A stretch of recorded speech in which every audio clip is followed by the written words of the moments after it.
I'm going to just press record. Maybe you just want to kind of introduce yourself. Sure. Nice. So yeah, my name is Alex, and I'm a mixed reality video producer, and I own a filming studio. You see here on the background. Nice. So here we shoot mixed reality promotion videos for VR apps, so mainly VR training apps for the enterprise, like electrical risks training. And we shoot with Oculus Quest 2 and HTC Vive Cosmos mainly. So we create these promotional videos for VR companies. Also give visibility on social media, for example, LinkedIn. So mostly for marketing. And what were you looking for? Or what? Yes. Just so you create videos for companies who work in AR and VR to basically communicate their offering more effectively to commercial audiences. Yes. For commercial usage. Yes, but only VR. Only VR, not so much AR. Only VR. No. Are you able to share some examples of your work in this space? Yes, I can send you my website, alexgonzalez.tech, and I have there the portfolio. Shall I put it here on the chat? And how do you go about? So we are a small startup called XR Applied, and we focus on VR and AR, and specifically on the toys and games industry space. And we are currently in the process of structuring our company to, I guess, consolidate our offering for industry, and just to make that really attractive for companies. I guess for toys and games companies to work with us. Our background, our parent company is a software company that's been around for 17 years. Okay. With about 350 software developers in the Ukraine, so we've been born out of that. We're also supported by an accelerator, I guess startup accelerator called Incubate, that's called Unicorn, which is based in France. It's a rural incubator accelerator, and they share they're part of the board of advisors, and they share their expertise and also their knowledge about how to build and grow a company. And I myself have a background in animation, toys, animation specifically, and I've been in the AR and VR space since 2014. Okay. With the focused originally, I was working in real estate, so looking at solutions for real estate, then healthcare, and now I pivoted back to toys and games. And really, in this early stage, I'm reaching out to people like yourself, who just to get a sense of what it is that you do and maybe how you see the industry, get your insights into what's happening in the space right now. What verticals are really interesting, whether you have any experience in toys and games, just to get a sense of your experience, your background, your perspective on the industry so far and how it's moving, etc. So maybe just Sure. So in my opinion, VR is a couple of years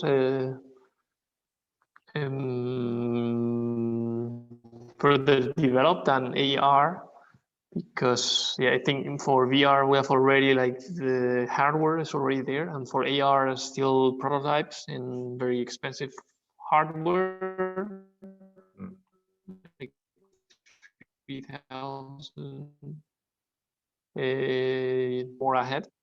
And I started actually a VR arcade in Madrid in 2016, and so it was VR for entertainment, and people went there to try the headsets and pay for use. But yeah, I realized the margins were very, very small I for also, this kind of business. yeah, I remember Very, that very thin. doing similar things in London back in the day, looking at VR arcades. We wanted to launch our own VR arcade, but actually there was very limited actually pickup on that. Yes, the technology was not ready, the games were not ready, and the price you needed to charge, people were not willing to pay for it. So yeah, the margins were very limited. So I decided to close the arcade and move to the enterprise sector. And I think in the VR for the enterprise sector, there's more higher margins because you use VR for training employees, for example, technical skills or for dangerous jobs, right? So I think companies have larger budgets in that space, and the headsets are already there. The Oculus Quest 2 is a great VR headset, very affordable and portable, and works great. So that's where I'm focusing at the moment. And yeah, I'm helping VR companies who develop this kind of enterprise apps. I'm helping them doing the marketing because yeah, they are all startups that are focusing on developing the products. So the marketing side, it's not so much. What area are people? What's the focus right now for people seeing where the opportunities in VR do you see? Are you seeing today?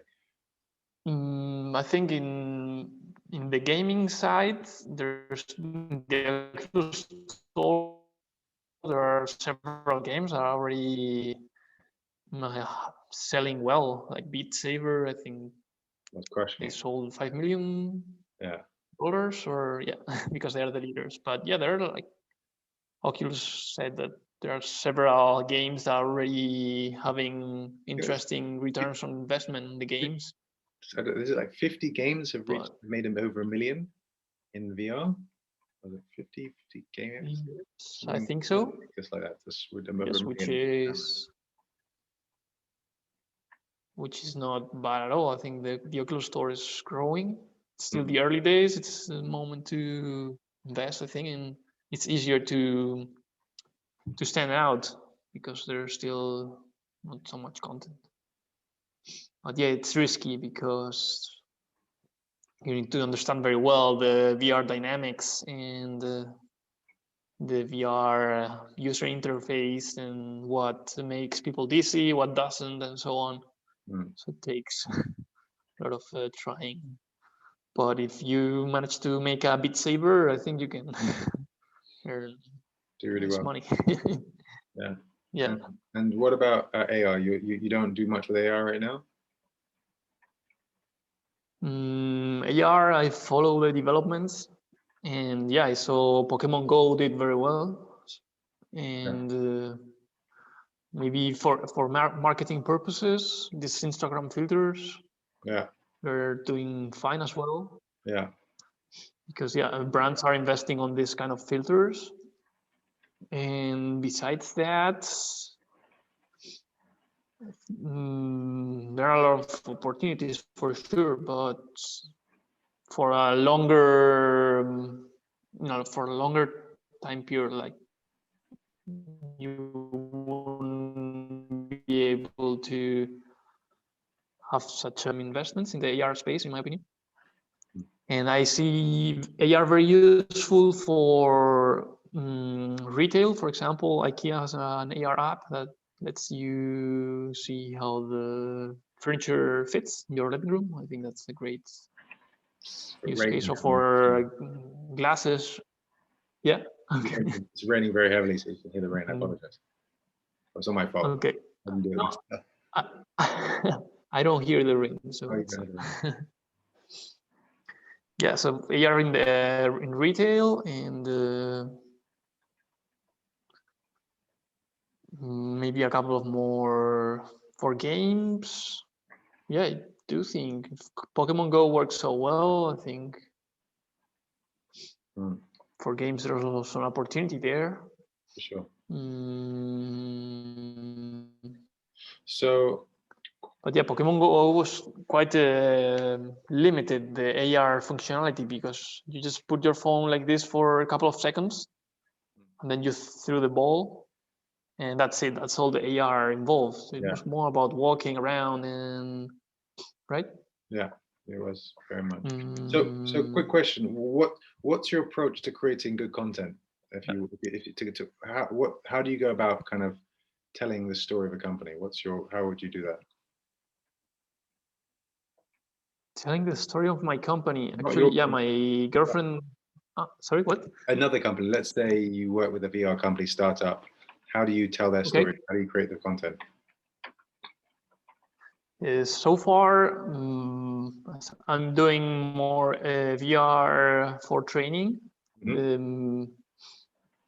It's very pragmatic. It's showing what the app does. So I hire an actor, and the apps normally take 10 minutes. And I start using the app and film the actor in a green screen studio like this one. And the actor does all the training that's supposed to do the learner or the trainee. And then out of these 10 minutes, I select the 2 most interesting minutes, I edit it together, and so it's more an informative. It's an informative video that to showcase what that particular VR app does. And yeah, I highlight. It's much more informative than telling about the benefits and so on. That's what companies are requesting from me. Informative, educational videos that help communicate the offering and give you a sense of what it's like to be inside of that space. Okay, amazing. Exactly, because many times from the first person view of the headsets, the head moves very quick, and you don't understand what VR is for people who never put on a VR headset. So yeah, this makes exciting videos with a green screen studio. Well, Alex, that's amazing. I don't know anyone else. I don't know anyone else who's currently doing that with a focus specifically on that space, and I think that's really relevant to help communicate that offering and help people connect to what what the experience is. So I think that's really, really, really useful. I'm glad you appreciate my work. Listen, I mean, I guess that's it for now. Is there any questions you want to ask me or anything?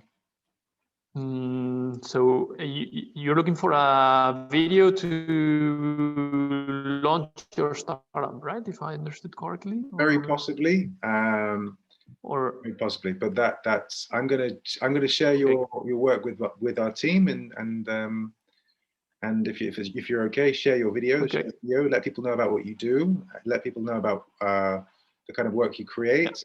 And I'll send you the video. And if you like it, we can just post it, and that might be interesting for people to connect. I'm connected to quite a lot of people in the space, so it might be interesting for people to connect to your offering, what you do, and how you do it. So thank you for your time. It's really lovely to connect with you. I hope we have a chance to speak again. If not, I'm sure I'll see you around at one of the conferences or festivals in due course. All right. Thank you very much for your time too, and good luck with your startup. Thank you so much, Alex. Lovely to connect. Where are you? Where are you based right now? You're in Spain, no? I'm in Rome. Rome. I come from Spain, but I moved to Italy. Yeah, I moved to Italy 2 years ago. You're living in Rome. Yes. What's the vibe in Rome right now? It's very quiet. It's very empty. No tourists. Are you able to still get good coffee? But yeah, it's also like yes. At least yes. The coffee is still there. You're in London, right? No, I'm in Portugal right now. I live in a surf town called next to Ericeira. So okay, in Portugal. Surf yoga town by the sea. Okay, nice place. Chill too. It's very quiet here as well. Okay, nice meeting you then. So lovely to connect. Speak to you soon. All the best. Take care. Bye-bye. Bye.